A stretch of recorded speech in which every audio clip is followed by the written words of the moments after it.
The House with Two Shadows, The Quiet Beginning. Michael had always believed that love, when true, would last a lifetime. For 12 years, he and Anna had shared laughter, dreams, and routines that felt almost sacred. They lived in a cozy brick house with ivy crawling up its walls and a small garden out back where their daughter Lily played with her dolls.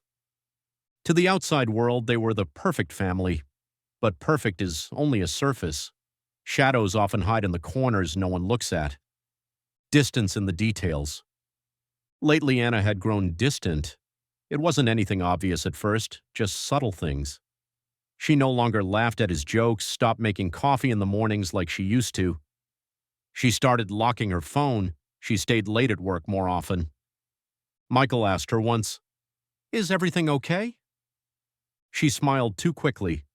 "Just tired. Work's been crazy." He nodded, but unease settled in his chest like cold rain. A message that changed everything. One Sunday morning, Michael borrowed Anna's laptop to look up a recipe. A message popped up on the screen. It was from someone named Dee. "Last night was amazing. Can't wait to see you again." His heart slowed. Then it started pounding. He clicked. There were more messages. Dozens. Photos, videos, words that felt like bullets. Anna was having an affair. The confrontation. When Anna returned home that evening, Michael sat at the kitchen table, pale and silent. The laptop was open. She froze. "I read everything," he said. Tears welled in her eyes. "Michael, He stood. "How long?"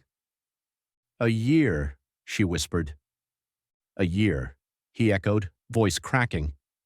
"While I tucked our daughter in at night, while we went on family vacations." She cried, but he couldn't comfort her. His world had shifted, shattered trust. They tried to talk in the days that followed. She said it was a mistake, that she felt invisible, that she never meant to fall for someone else. Michael listened. He tried to understand. But trust, once broken, doesn't come back like a lost key. It changes the way you look at everything. He couldn't sleep. He couldn't eat. He saw her face and only felt betrayal. The breaking point. One night, Lily had a nightmare. Michael rushed in, held her until she calmed down. She looked up and said, "Why are you and Mommy always sad?" He couldn't answer. That night, he made his decision.